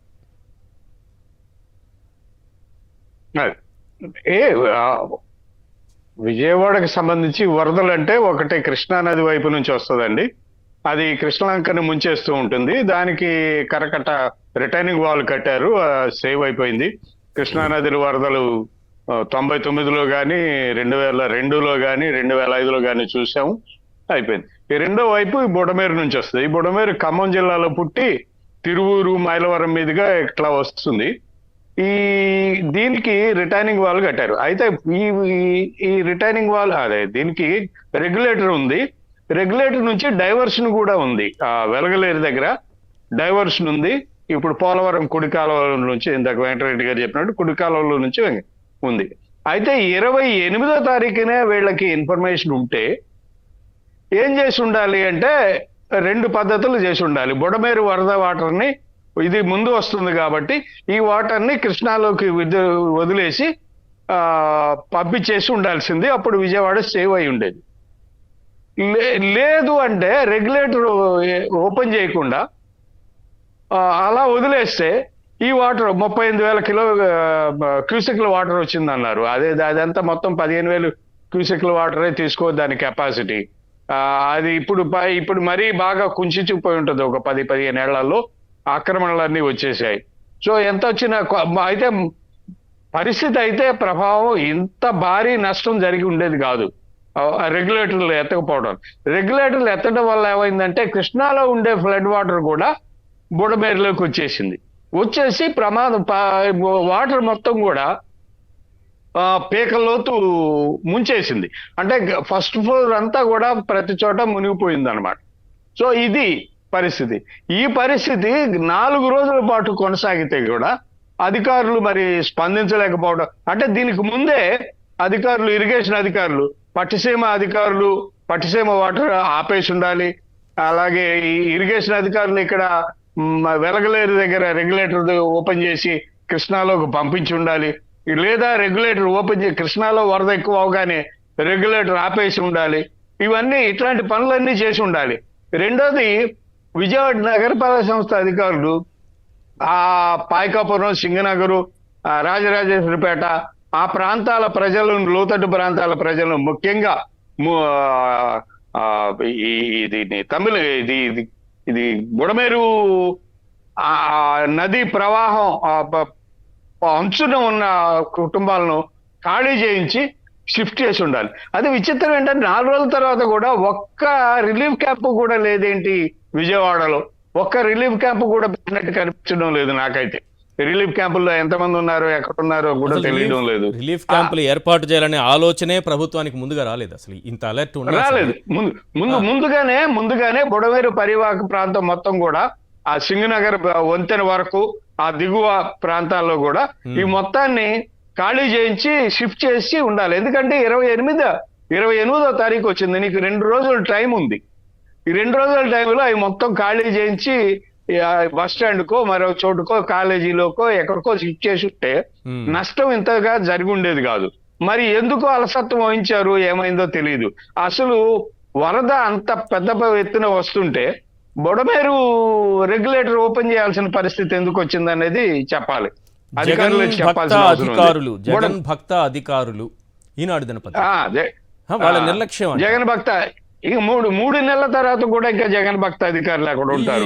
ఇప్పుడే కాదు, ఈ వరదలు 2029 మార్చిలో వచ్చున్నా, అంటే మంచి ఎండాకాలంలో కూడా ఈ వరదలు వచ్చున్నా ఊహిద్దాం, అప్పుడు కూడా జగన్మోహన్ రెడ్డి గారే అని చెప్తారు. దీనికి కారణం అప్పుడు కూడా జగన్మోహన్ రెడ్డి గారే. 2005లో ఎండాకాలంలో ఎలా వర్షాలు వస్తాయి, ఇది జగన్మోహన్ రెడ్డి గారు చేసినటువంటి కుట్ర. మొన్నెవరో ఏదో ఒక ఎల్లో మీడియాలో చెప్తున్నారంట, చైనా వాళ్ళు దాన్ని ఆర్టిఫిషియల్గా మేఘాలు సృష్టించి ఇక్కడ పడేలాగా చేశారట విజయవాడలో. లేకపోతే చంద్రబాబు నాయుడు గారు అరచేత్తో ఆపేసి ఉండేవాళ్ళట. ఇలా చైనా వాళ్ళ వల్ల ఆపలేకపోయారట వాళ్ళు చెప్తున్నారు. దాన్ని చర్చించుకుంటున్నారు ప్రజలు. దౌర్భాగ్యం ఏంటంటే దాన్ని చర్చించుకుంటున్నారు ప్రజలు. ఇంత పెద్ద వరద 2005లో వచ్చిందండి. అప్పుడు రాజశేఖర రెడ్డి గారు వచ్చి ఈ డైవర్షన్ కెనాలు పోలవరంలోకి ఆయనే శాంక్షన్ చేశారు. ఆయన పథకమే అది. అది కానీ సకాలంలో వీళ్ళు వాడుకొని ఉంటే అధికారులు, విజయవాడ సింగనగర్ కి ఇంత పెద్ద ప్రమాదం వచ్చి ఉండేది కాదు. అది దాంట్లో విఫలమయ్యారు. అయితే 4 రోజులైనా కూడా వీళ్ళకి బాధితులకు ఆహారం అందించబడు. పైనుంచి ఆకాశంలో నుంచి పొట్లాలు ఇసిరేస్తే బురదలో పడతాయి, నీళ్లలో పడతాయి. అవి తీసుకొని ఎలా తింటారండి? తినే ఆహారం కదా. సో వీళ్ళు ఏం చేస్తున్నారు, అధికారులు బోట్లు ఉన్నాయి కదా, బోట్లు తెచ్చుకున్నారు కదా, బోట్లో వెళ్ళి రోడ్లలో ఇచ్చేసి రావచ్చు కదా, చేతికిచ్చి రావచ్చు కదా వాళ్ళకి. పైనుంచి ఆకాశంలో నుంచి నీళ్లలో బురదలో ఇసట్టం ఏంటి? అదే బహుశా చేతకాంతనం. అది కొట్టుకుంటున్నారు జనం. ఆ మురికి దానికి కూడా, బురదలో పడ్డదానికి కూడా కొంతమంది పూర్తిగా సార్. ఇది మన రాజధానిగా చెప్పుకునేటటువంటి విజయవాడలో ఈరోజు మన ప్రభుత్వ నిర్వాహకం ఆ బురదలో వాళ్ళకి ఆహార పొట్లాలు వేస్తుంటే దానికి కూడా ఎగబడుతున్నటువంటి దౌర్భాగ్య పరిస్థితులు చూస్తున్నాం. రైట్, వెంకటరెడ్డి గారు 3 రోజులుగా ఉన్నారు కదా, 3 రోజులుగా తిండి తిప్పలేదు, కరెంట్ లేదు, ఏమీ లేదు, కమ్యూనికేషన్ నెట్వర్క్ లేదు. ఈ బోట్లు మరి ఎక్కడ తిరుగుతున్నాయో ఎటు పోతున్నాయో తెలియట్లేదు. బోట్లు తెప్పించామన్నారు. ఆ బోట్లలో సీఎం గారు తిరగడం తప్ప, సీఎం గారు కొద్ది ప్రాంతాల్లో తిరగడం తప్ప బోట్లు ఎక్కడ వెళ్ళినట్టు కూడా కనిపించదు. సో బోట్లు వెళ్తూ ఉంటే ఆహారం బోట్లలో పంపించుకోవచ్చు కదా. పంపించుకొని ప్రతి ఇంటి మేడ మీద ఉన్నారు జనం, ప్రతి ఇంటి మేడ మీద ఉన్నారు. వాళ్ళకి అందించడానికి ఏమి అడ్డు వచ్చింది అధికారులకు? ఆకాశంలో నుంచి హెలికాప్టర్ల నుంచి పొట్లాలు వేసడానికి ఎంతకాలం? టెక్నాలజీ మారిపోయింది కదా, భారతదేశంలోనే కాలం మారుతుంది కదా. 1977 దివిసీమ తుఫాను కాదు కదా, ఇది దివిసీమ తుఫాను కాదు కదా, 77 కాదు కదా. We are in 2024. మనకు చాలా అవకాశాలు ఉన్నాయి. ఈ దౌర్భాగ్య పరిస్థితుల్ని కళ్ళారా చూసినటువంటి జగన్మోహన్ రెడ్డి గారు ఏం మాట్లాడారు? కొద్దిసేపటి క్రితం రాజరాజేశ్వరిపేటలో అక్కడ బాధితుల్ని పరామర్శించారు, వాళ్ళకి భరోసా ఇచ్చారు. ప్రతి కుటుంబాన్ని దగ్గరికి వెళ్ళి పరామర్శించి ధైర్యం చెప్పి వాళ్ళకి నిజం చెప్పాలంటే చంద్రబాబు నాయుడు గారు ఏదో బుల్డోజర్లెక్కి ఆ పొక్లైనర్లెక్కి ఇట్లా అనుకుంటూ వెళ్ళిపోతున్నారు. వారి దగ్గరికి వెళ్ళి కూడా మాట్లాడటం లేదు. కనీసం బిడ్డలకు పాలు లేదని వాళ్ళు చూపిస్తూ ఉంటే తల్లులు వాళ్ళకి టాటా బాయ్ బాయ్ చెప్పి వెళుతున్నారు. ఒకసారి జగన్మోహన్ రెడ్డి గారు ఏం మాట్లాడారో ఆ బైట్స్ ప్లే చేయండి సార్. శనివారం అర్ధరాత్రి బుడమేరు మీద ఉన్న రెగ్యులేటర్ గేట్లను కూడా ఎత్తేసాడు. చెప్పా పెట్టకుండా అర్ధరాత్రి 12 గంటలు దాటిన తర్వాత చెప్పా పెట్టకుండా బుడమేరు మీద ఉన్న రెగ్యులేటర్ గేట్లను సైతం గేట్లు పైకెత్తాడు. గేట్లు పైకి ఎత్తడంతో నీళ్ళన్నీ పూర్తిగా విజయవాడ వైపు రావడం జరిగింది. శనివారం ఉధృతంగా కూడా లెవెల్స్ పెరగడం మొదలుపెట్టాయి. నేను అడుగుతా ఉన్నా, ఎందుకో ఆ పరిస్థితి తీసుకొచ్చినారు అని. ఆ రెగ్యులేటర్ గేట్స్, బుడమేరు మీద ఉన్న రెగ్యులేటర్ గేట్స్ మీరు ఎందుకు ఎత్తాల్సి వచ్చింది? ఇంతకు ముందే దాన్ని ఎత్తి 3 రోజులు ముందు నుంచే కింద ఎత్తి పెట్టుకొని ఉండింటే ముందుగానే వెళ్ళిపోయిండేటే కదా నీళ్ళు ఒకటేసారి ఉధృతంగా వచ్చే పరిస్థితి ఉండేది కాదు. లేదా దాన్ని రెగ్యులేట్ చేసి ఉండింటే కనీసం అక్కడ నుంచి డైవర్షన్ ఛానల్ నుంచి పోలవరం కెనాల్ నుంచి ప్రకాశం బ్యారేజీలోకి నీళ్లు వెళ్ళిపోయి అటు నుంచి అటు సముద్రంలోకి వెళ్ళిపోయి ఉండొచ్చు. కేవలం ఆ గేట్లు ఎత్తకపోతే చంద్రబాబు నాయుడు ఇల్లు మునిగిపోతుందని, చంద్రబాబు నాయుడు ఇల్లు కాపాడుకునే దానికోసం ఆ గేట్లు ఎత్తడం, విజయవాడ నగరాన్ని పూర్తిగా ముంచేసే కార్యక్రమం చేయడం, ఇది చంద్రబాబు నాయుడు గారు చేసింది. తాను ఇంట్లో ఎందుకు ఉండడం లేదు అని అంటే తాను ఇంట్లో ఉండే పరిస్థితి లేదు కాబట్టి తాను ఇంట్లో ఉండడం లేదు. తాను ఇల్లు మునిగిపోయింది కాబట్టి తాను ఇంట్లో ఉండే పరిస్థితి లేదు కాబట్టి తాను ఇంట్లో ఉండడం లేదు. ఆ ఇంట్లో తాను ఉండకపోవడం కూడా ఏదో పెద్ద ఘనకార్యం అన్నట్టుగా ఇంట్లో నీళ్లు ఉన్నాయి కాబట్టి ఉండలేకుండా ఉండే పరిస్థితి ఉంది కదా అని చెప్పుకోలేక, అది చెబితే తనకు పబ్లిసిటీ రాదనే ఉద్దేశంతో కలెక్టర్ కార్యాలయం అంటాడు, కలెక్టర్ కార్యాలయంలో నేను ఉంటున్నానంటాడు, ప్రజల కోసమే తానేదో ఉంటున్నట్టుగా బిల్డప్ ఇవ్వడం. మరి 32 మంది చావుకు కారణం ఎవరు? మరి ఇంత దారుణంగా ఆర్గనైజేషన్ మేనేజ్మెంట్ అనేది నువ్వు లేకుండా ఈ మాదిరిగా నువ్వు మేనేజ్ చేయడము అని అంటే, ఇంత దారుణంగా మేనేజ్ చేయడము అని అంటే, అసలు ముఖ్యమంత్రిగా నువ్వు నీ పదవిలో ఉండడానికి నువ్వు అర్హుడివేనా అని చెప్పి ఒకసారి చంద్రబాబు నాయుడు తన గుండెల మీద తాను చేయి వేసుకొని ఆలోచన చేయాల్సిన అవసరం కూడా ఎంతైనా ఉంది. ఎందుకంటే ఒక ముఖ్యమంత్రి చేయాల్సిన కార్యక్రమాలు ఏదీ తాను చేయలేదు. ముఖ్యమంత్రిగా చంద్రబాబు నాయుడు గారు పూర్తిగా ఫెయిల్ అయిన పరిస్థితులు కనిపిస్తూ ఉన్నాయి. 32 మంది చనిపోయినారు ఈరోజు. ఈ 32 మంది చావులకు చంద్రబాబు నాయుడు గారు సమాధానం చెప్పాలి. చంద్రబాబు నాయుడు గారు ఈ చావులకు ఓనర్షిప్ తీసుకొని ప్రజలకు క్షమాపణ చెప్పి ప్రజలకు సహాయం చేసే కార్యక్రమంలో ముందుకు అడుగులు వేయాలి. ఖచ్చితంగా జరగాలి. రిలీఫ్ క్యాంపులు ఎక్కడున్నాయమ్మా, ఉన్నాయా అని అడిగా. రిలీఫ్ క్యాంపులు లేవన్నా, ఎక్కడున్నాయో కూడా తెలియదన్నా అన్నాడు. ఒకరో ఇద్దరో మాత్రం రిలీఫ్ క్యాంప్ ఇక్కడెక్కడో ఉందన్నా, 50 మంది మాత్రమే పడతారు. 10,000 జనాభా ఉన్న ఈ ఏరియాలో 50 మందికి మాత్రమే ఆ పరిస్థితి. అక్కడికి పోయేసరికి అసలు రిలీఫ్ లేదు, వెనక్కి వెళ్ళిపోండి మా అని చెప్పి ఒకరో ఇద్దరో అన్నారు. మిగిలిన వాళ్ళకైతే అక్కడ రిలీఫ్ క్యాంపు గురించి ప్రస్తావనే లేదు. అసలు రిలీఫ్ క్యాంపులు లేవు, రోడ్ల మీద పడుకుంటున్నారు ప్రజలు, కరెంటు లేదు, నీళ్ళు ఇచ్చే వాళ్ళు కూడా గత్యంతరం లేని నీళ్లు కూడా దక్కని పరిస్థితి. శనివారము, ఆదివారము, సోమవారము, మంగళవారము, ఈరోజు బుధవారం, ఈరోజు 5వ రోజు ఇదే పరిస్థితి ఇక్కడ కనిపిస్తూ ఉంది. ఫస్ట్ జగన్మోహన్ రెడ్డి గారు మాట్లాడింది ఫస్ట్ బయట విన్నారు కదా, బుడమేరు గేట్లకు అంటే వెలగలేరు వద్ద లాకులు ఎత్తేయడం. అది ఎత్తేయడం ఎవరి కోసం? చంద్రబాబు నాయుడు గారి నివాసం మునిగిపోకుండా ఉండడం కోసం. విజయవాడనే ముంచేస్తాం కానీ ఆయన మాత్రం సేఫ్గా ఉండాలి, ఆ ఇల్లు సేఫ్గా ఉండాలని చేసినటువంటి ప్లాన్. అంటే అక్కడ వెంటనే ఒక జర్నలిస్ట్ అడిగారు, సార్ ఇది మీరు అసలు అక్కడ గేట్లు ఎత్తడం ఏంటి, దానికి విజయవాడ వరదకి అసలు ఏం సంబంధం అని చంద్రబాబు నాయుడు గారు అంటున్నారు. దానికి మీ సమాధానం ఏంటంటే, అప్పుడు జగన్మోహన్ రెడ్డి గారు ఒక మాట అన్నారు. సమాధానం నేను చెప్పడం కాదు, చంద్రబాబు నాయుడు గారి చేతిలో పాంప్లెట్ లాంటి ఈనాడు దినపత్రిక ఒక వార్త రాసింది చూడండి అన్నారు. ఈనాడు దినపత్రిక ఎప్పుడు రాసిందంటే సెప్టెంబర్ 2న 2వ పేజీ చూడండి అందరూ. సెప్టెంబర్ 2 2వ పేజీ ఈనాడు దినపత్రికలో రైట్ సైడు ఒక చిన్న వార్త కనిపిస్తుంది. ఇప్పుడు జగన్మోహన్ రెడ్డి గారు చెప్పిందంతా అదే.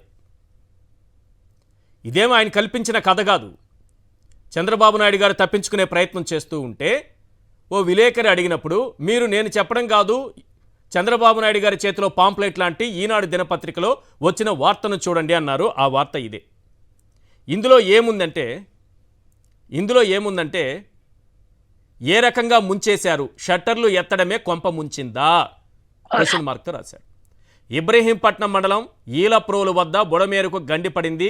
వెలగలేరు వద్ద 11 షట్టర్లను 11 అడుగులు ఎత్తి దిగువకు నీరు వదలడంతో ఆ ప్రభావం విజయవాడ నగరంపై పడింది.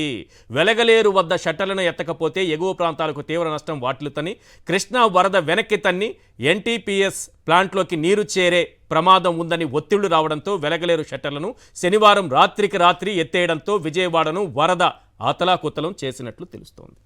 ఇది ఈనాడు దినపత్రిక. ఒక్క హెచ్చరిక లేకుండా గేట్లు తీసేశారు. ఎవరి కోసం? చంద్రబాబు నాయుడు గారిని కాపాడుకోవడం కోసం. విజయవాడను ముంచేసినా పర్వాలేదని చేసినటువంటి నిర్వాకం ఇది. ఇది నేను చెప్తున్నది కాదు, జగన్మోహన్ రెడ్డి గారు చెప్తున్నది కాదు, ఈనాడు దినపత్రికలో వచ్చినటువంటి వార్త. సెప్టెంబర్ 2న 2వ పేజీలో రైట్ సైడు ఒక చిన్న బాక్స్లో మీకు ఈ వార్త కనిపిస్తుంది. రైట్, ఇప్పుడు చెప్పండి వెంకటరెడ్డి గారు, మీరు చెప్పిన దానికి ఆధారం జగన్మోహన్ రెడ్డి గారు ఈనాడు దినపత్రిక చూడండి అని అన్నారు. చూస్తే స్పష్టంగా కనిపిస్తోంది సార్ ఇక్కడ. అదే ఈనాడు దినపత్రికలో అదే రోజు జిల్లా ఎడిషన్ లో కూడా రాశారు ఈశ్వర్ గారు. ఏమనంటే, బుడమేరుకు సంబంధించి బుడమేరు వరద ప్రభావం నగరంపై పడుతుందని అధికారులకు ముందే తెలిసినా అప్రమత్తం కాలేదు. అంటే బుడమేరు ఏదైతే బుడమేరు వాగుకు సంబంధించి మీరు అన్నట్టు వెలగలేరు గేట్లను ఎత్తి ఆ గేట్లను ఎత్తి విజయవాడలోకి పంపించకుండా సముద్రంలోకి పంపించే విధంగా కృష్ణానదికి అదంటే ప్రకాశం బ్యారేజ్ పైకి పంపించి ఉంటే దారాగోపి గారు చెప్పినట్టుగా దాన్ని ఏదైతే పోలవరం రైట్ కెనాల్లోకి పంపించి ఉంటే అది డైరెక్ట్ గా ప్రకాశం బ్యారేజ్ నుంచి సముద్రంలో కలుస్తుంది. ఎందుకంటే బుడమేరు రిజర్వాయర్ లో ఎంత వస్తుంది సార్? 15,000 దాని కెపాసిటీ అనుకుంటే 30,000 క్యూసెక్లు వస్తుంది. అంటే అదనంగా 15,000 క్యూసెక్లు అంతే. ఆల్రెడీ పైన లక్షల క్యూసెక్లు వస్తుంది. ఇంకో 15,000 క్యూసెక్లు పంపితే కిందకి ఏమవుతుంది? కాదు కదా, దాన్ని పెద్ద ఇబ్బంది ఏం కాదు కదా. నిన్న 12 లక్షల కెపాసిటీ కూడా వచ్చింది ఏదైతే ప్రకాశం బ్యారేజ్కి. ఇంకో 15,000 క్యూసెక్లే కదా అదనంగా. మొన్న అంతకుముందు ఇప్పుడు ఏదైతే సెప్టెంబర్ 1వ తారీఖు నైట్ అంత లేదు, అప్పుడు 7 లక్షలు 8 లక్షల క్యూసెక్లే ఉంది. సో అదనంగా 15,000 క్యూసెక్లు వస్తే చంద్రబాబు నాయుడు గారు ఇల్లు మునిగిపోయిద్ది అనేటటువంటి ఆయన అభద్రతా భావంతోనో లేదంటే నిజంగా మునిగిపోయిద్ది అనేటటువంటి ఆలోచనతోనో అధికారుల మీద ఒత్తిడి తెచ్చి ఆ వెలగలేరులో ఉన్నటువంటి గేట్లని ఎత్తి విజయవాడ నగరంలో 6.5 లక్షలు సార్, మీరు అన్న 2 లక్షలు 3 లక్షలు కాదు, 6.5 లక్షల మంది ఈ రోజు నిరాశ్రయులయ్యారు. 6.5 లక్షల మంది ఈ వరదకు సంబంధించి చంద్రబాబు నాయుడు గారు చేసినటువంటి తప్పిదానికి ఈ రోజు బలయ్యారు. 6.5 లక్షల మందిలో చాలా మంది ఈ రోజు పట్టుచేత పట్టుకొని ఎక్కడో చోట బయటికి వెళ్ళిన పరిస్థితి. నేను చెప్తుంది కాదు, సాక్షాత్తు ఈ రోజు ఆంధ్రజ్యోతి దినపత్రిక చూడండి సార్. ఆంధ్రజ్యోతి దినపత్రికలో నేను మీకు అది చూపిస్తాను ఈశ్వర్ గారు. వాళ్ళు క్లియర్ గా రాశారు ఈ రోజు. ఒక్కసారి అది మీరు వింటే అందరికి అర్థం అవుతుంది. మారుమూల ముంపు దాకా చారని ఆహారం, 3 రోజులుగా ఆకలి దప్పలతో ఆవేదన, ప్రాణాలకు తెగించి వరద నీటిలో నడక, ఇబ్బడి ముబ్బడిగా వస్తున్న ఆహారం కానీ బాధితులకు అందట్లా, జిల్లా యంత్రాంగం మధ్య సమన్వయ లోపం. వాళ్ళు రాసింది వరద వచ్చిన మొదటి రోజు పరిస్థితిని అంచనా వేయలేకపోయి ఉంటే అర్థం చేసుకోవచ్చు, కానీ 2వ రోజు అదే పరిస్థితి, 3వ రోజు అదే పరిస్థితి అని చెప్పి సాక్షాత్తు ఈ రోజు ఆంధ్రజ్యోతి రాసి ఇంకొక వార్త రాశారు సార్. ఇంకా 80% ప్రాంతంలో వరద. ఇవాళ ఆంధ్రజ్యోతి రాసింది జిల్లా ఎడిషన్ లో, ఇంకా 80% ప్రాంతంలో వరద. ఇప్పటి వరకు బయటకు వచ్చింది 1,20,000 మంది బాధితులు, ఇంకా 1,50,000 మంది ముంపులోనే. ఆంధ్రజ్యోతి రాసిన వార్త, ఇంకా 1,50,000 మంది ముంపులోనే ఉన్నారు. వినండి సార్, ఆంధ్రజ్యోతి రాసింది ఈరోజు జిల్లాలో ఇంకా 1,50,000 మంది ముంపులోనే ఉన్నారు. అంబాపురం, కండ్రిక, ఆంధ్రప్రభ కాలనీలకు 3వ రోజు ఆహారం అందం చూస్తుంది. అంటే వరుసగా 3 రోజులుగా అక్కడ ఆహారం అందట్లేదని చెప్పి సాక్షాత్తు ఆంధ్రజ్యోతి రాసింది. ఇంకా 80% వరదలోనే ఉన్నారని. ఇంకేంటండి ఇల్లు ఈరోజు ఈ వార్త ఇలా రాయకపోతే ప్రజల శాపనార్థాలకి ప్రతి ఒక్కరి జీవితం సర్వనాశనం అయిపోతుంది. ఆ భయంతో ప్రతి ఒక్కరు వాస్తవాలు రాయాల్సి వస్తుంది. ఈనాడు దినపత్రికైనా వాస్తవాలు రాయాల్సిందే, ఆంధ్రజ్యోతి దినపత్రికైనా వాస్తవాలు రాయాల్సిందే. మీరు చెప్పినవే, ఇప్పుడు మీరు చెప్పినటువంటి వార్తనే చూపిస్తున్నా. హాహాకారాలు, ఆర్తనాదాలు ప్రధాన ప్రాంతాలకే పరిమితమైన సాయం ఇంకా వినిపిస్తున్నాయి 4వ రోజు కూడా అని రాశారు. ఇంత దౌర్భాగ్యం ఎక్కడా లేదని రాశారు. వరద వచ్చిన మొదటి రోజు పరిస్థితిని అంచనా వేయలేకపోయారంటే అర్థం చేసుకోవచ్చు. 2వ రోజున వరద పోటు వల్ల లోపలికి పోలేకపోయారంటే సరే అనుకోవచ్చు. కానీ వరద కొంత తగ్గినా వరుసగా 3వ రోజు కూడా సాయం జోరందుకోలేదంటే కారణం ఏంటి? ఎన్టీఆర్ జిల్లా యంత్రాంగం ఏర్పాటు చేసిన కంట్రోల్ రూమ్ ఫోన్లు మోగానోము పట్టాయి. సహాయక చర్యల్లో కొందరు బోటు ఆపరేటర్లు కాసుల కక్కుర్తి ప్రదర్శించారు. ఒక్కొక్కరికి 2,000 ఇస్తేనే బయటికి తీసుకొస్తామని చెబుతున్నారు. హాహాకారాలు ఇంకా వినిపిస్తున్నాయని ఆంధ్రజ్యోతి దినపత్రిక రాసింది.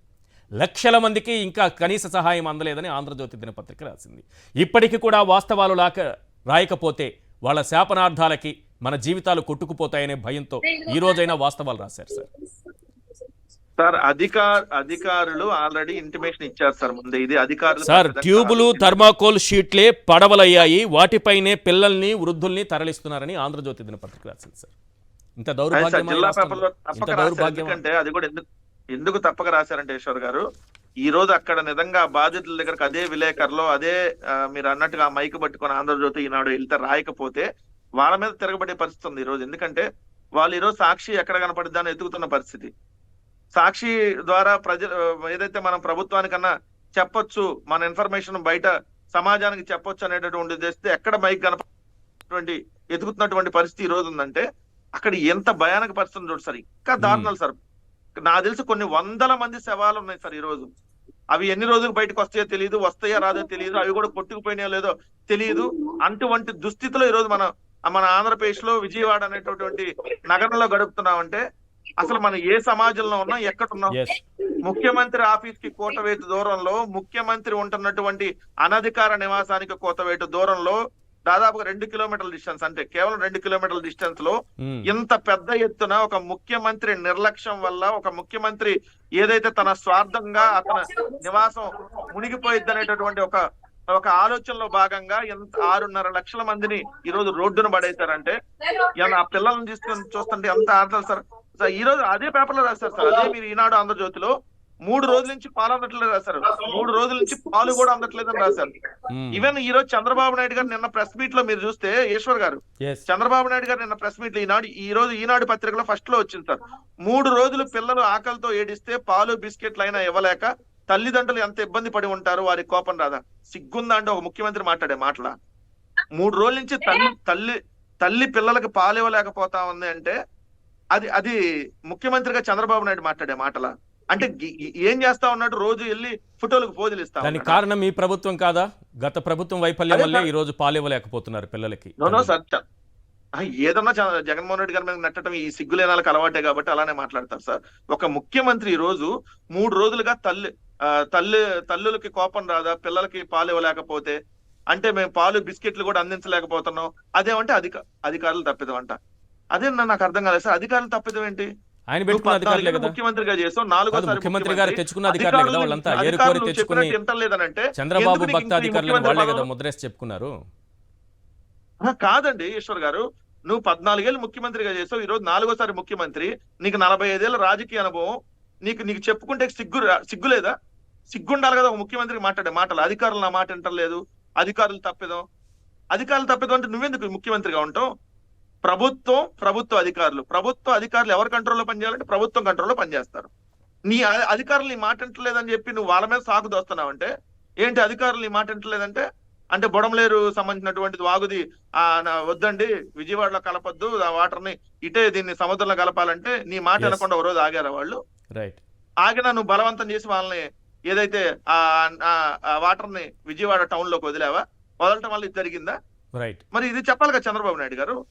ఇంత దారుణమా సార్? ఒక ముఖ్యమంత్రి అధికారులు తప్పిదం, అధికారులు వల్ల జరిగింది ఇది, నువ్వెందుకు ఇంకా ముఖ్యమంత్రిగా? సిగ్గుండాలిగా ఒక ముఖ్యమంత్రి మాట్లాడే మాటలా?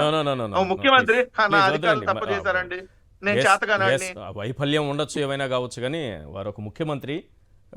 మీరు మీ ఆవేదనను పరిదాటి సార్ ఒక మేనేజ్మెంట్ నా అధికారులు తప్పు చేశారండి, నాకేం సంబంధం లేదు, నేను చాలా నీతిమంతుడిని, నేను నిజాయితీమంతుడిని, ఎవరన్నా జూనియర్ చెప్తే ఆ మాట ఓకే సార్. 4వసారి ముఖ్యమంత్రి చెప్పే మాటలా సార్? ఇది చెప్పండి ఈశ్వర్ గారు. 4వసారి ముఖ్యమంత్రిగా చేసినటువంటి చంద్రబాబు నాయుడు గారు అధికారుల నిర్లక్ష్యం అన్ని ఎట్లా అధికారుల మీద తోసేస్తాడు? అధికారులు ఆల్రెడీ చెప్పారు సార్, ఈనాడు దినపత్రికే రాసింది, బుడమలేరుకి 30,000 క్యూసెక్కులు వరద వస్తుంది, అప్రమత్తంగా ఉండాలి అని చెప్పి ఈనాడు దినపత్రికే అధికారులు చెప్పారని రాసింది. ఈనాడు దినపత్రిక రిపోర్టర్ రాసింది కాదు, అధికారులు చెప్పారని రాసింది. మరి అంటే వాళ్ళు జాగ్రత్తగానే ఉన్నారు కదా, వాళ్ళు ముందు జాగ్రత్తగానే చర్యలు తీసుకోవడానికి వాళ్ళు పూనుకున్నారు కదా. కానీ నువ్వు మీ స్వార్థం కోసం చేసినటువంటి కార్యక్రమం అనేది ఇక్కడ క్లియర్ గా అర్థం అవుతుంది కదా. సో ఇది కేవలం చంద్రబాబు నాయుడు గారు తప్పిదం వల్ల 6.5 లక్షల మంది ఈ రోజు ఎఫెక్ట్ అయ్యారు సార్ విజయవాడ నగరంలో. ఇది నాకు తెలిసి ఘోర తప్పిదం. ఒక ముఖ్యమంత్రి ఇట్లాంటి స్థితిలో ఉండి తన స్వార్థం కోసం, తన అక్రమ కొంపను కాపాడుకోవడం కోసం ఇట్లాంటి చర్యలు చేపట్టడం నిజంగా దుర్మార్గమైన చర్య. రైట్. రవీందర్ మా ప్రతినిధి మనకు విజయవాడ నుంచి లైవ్ లో అందుబాటులో ఉన్నారు. రవీందర్తో మాట్లాడు. రవీందర్, ఏంటి ప్రస్తుత సిచ్యువేషన్ ఏంటి? కొంతైనా సరే తేరుకున్న పరిస్థితి కనిపిస్తోందా? ఏది మనకి వరదల కంటే ముందు ఏ రకంగా ప్రభుత్వం విఫలమైందో సహాయక చర్యలు కూడా అదే స్థాయిలో విఫలమై ఇప్పటికీ అదే సిచ్యువేషన్ కనిపిస్తోందా?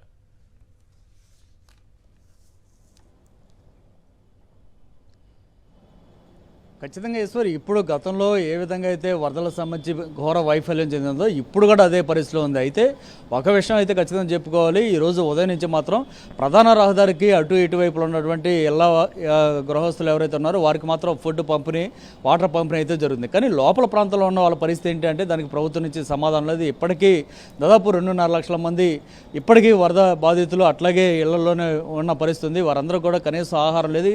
స్టిల్ ఈ రోజు వరకు, ఇప్పుడు ఈ క్షణం వరకు కూడా అందరూ కూడా నడుచుకుంటూ బయటకు వచ్చేసి ఎక్కడ ప్రభుత్వం అందించేటువంటి ఏదైనా ఫుడ్ కానీ వాటర్ కానీ ఏమైనా దొరికితే అవి తీసుకోవడం, లేదంటే బయటికి వెళ్ళి వేరే ప్రాంతాల్లో కొనుగోలు చేసుకొని మళ్ళీ స్వచ్ఛందంగా ఇక్కడి నుంచి లోపలికి వెళ్తున్నటువంటి పరిస్థితి నిజంగా అత్యంత దుర్భర పరిస్థితి ఈ క్షణాన్ని కూడా ఇంకా కొనసాగుతూనే ఉంది.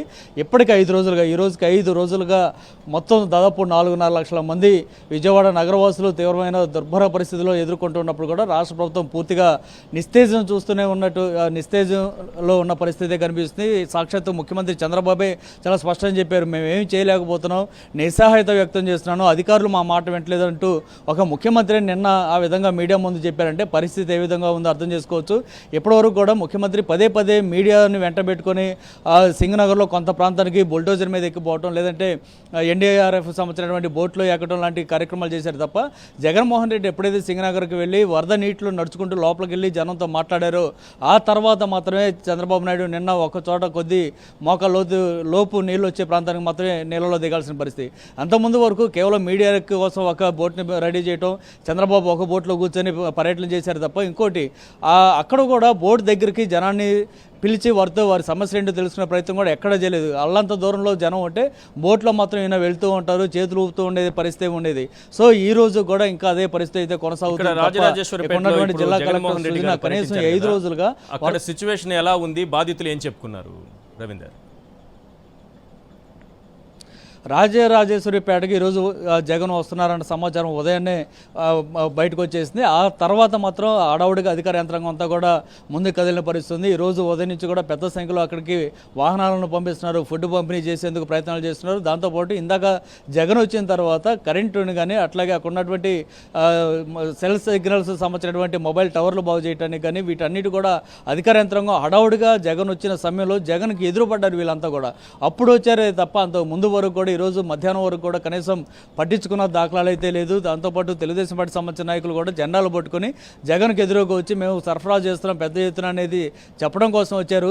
అయితే అదే సమయంలో అక్కడ ఉన్నటువంటి వరద బాధితులంతా కూడా చాలా తీవ్రంగా చెప్పుకోవడానికి కూడా వీలైన స్థాయిలో దోషణలు చేస్తున్నారు. ఇప్పుడు జగన్ వచ్చాడు కాబట్టి మీరంతా వచ్చారు, కానీ మధ్యాహ్నం వరకు రాత్రి వరకు ఏం చేశారు? 4 రోజులుగా మేము నీళ్ళలో ఉంటే మీకు కనీసం ఫోన్లు చేస్తున్నా కూడా ఎందుకు పట్టించుకోలేదు? ఒక అంబులెన్స్ అడిగితే పంపలేదు, ఒక పడవ అడిగినా కూడా ఎందుకు పంపలేదంటూ వారంతా కూడా వారిని ప్రశ్నించిన పరిస్థితి. మొత్తంగా అయితే అధికార యంత్రాంగం ఈరోజు ఏదైతే వరద రాకముందు ఏ విధంగా అయితే నిస్తేజంగా ఉందో ఇప్పుడు వరద వచ్చిన తర్వాత కూడా వారిని కాపాడే ప్రయత్నం కూడా చేయలేకపోయారు. ఆ తర్వాత కూడా ఇప్పుడు కూడా సరైన సౌకర్యాలు కల్పించడంలో ఘోర వైఫల్యం అయితే ఖచ్చితంగా ప్రభుత్వం అయిపోయిందని చెప్పుకోవచ్చు. Right, thank you Ravinder. మరిన్ని అప్డేట్స్ కోసం మళ్ళీ మిమ్మల్ని కాంటాక్ట్ చేస్తాను. ఒకసారి ధారా గోపితో మాట్లాడదాం. సార్, మీరు చెప్పండి, చంద్రబాబు నాయుడు గారి అనుభవం, విజన్ ఆయన పదే చెప్పుకున్నా, లేకపోతే ఆయన గురించి ఇంకెవరైనా చెప్పినా ఇది చెప్తుంటారు కదా, ఈ వరదల సమయంలో ఈ డిజాస్టర్ మేనేజ్మెంట్ విషయంలో ఆయన అనుభవం, విజన్ ఈ రెండిట్లో ఏదైనా ఒకటి కనిపించిందా? 2 కనిపించాయా? అసలు కనిపించలేదా? గతంలో హుదూద్ తుఫాను చూసామండి. హుదూద్ తుఫాను కూడా ఇలాగే 24 గంటల ముందు హెచ్చరికలు వచ్చాయి, కానీ ఆయన ఏం చేయలేదు. అంతా అయిపోయిన తర్వాత, తుఫాన్ రిసీడ్ అయిన తర్వాత మాత్రం విశాఖపట్నం వెళ్ళి కరెంటు స్తంభాలకు లేపుతున్నట్టు, మొక్కలు కొడుతున్నట్టు ఫోటోలు దిగారు. ఇప్పుడు కూడా అంతే. 28వ తారీఖున ఎన్డీఆర్ఎఫ్ వాళ్ళు సమాచారం ఇస్తే మరి ఏం చేశారు? 1, 29, 30 తారీఖులు ఆ 2 రోజులు ఏం చేశారు? ఆ 2 రోజుల పాటు బుడమేరు వరదని ఎలా ప్లాన్ చేశారు?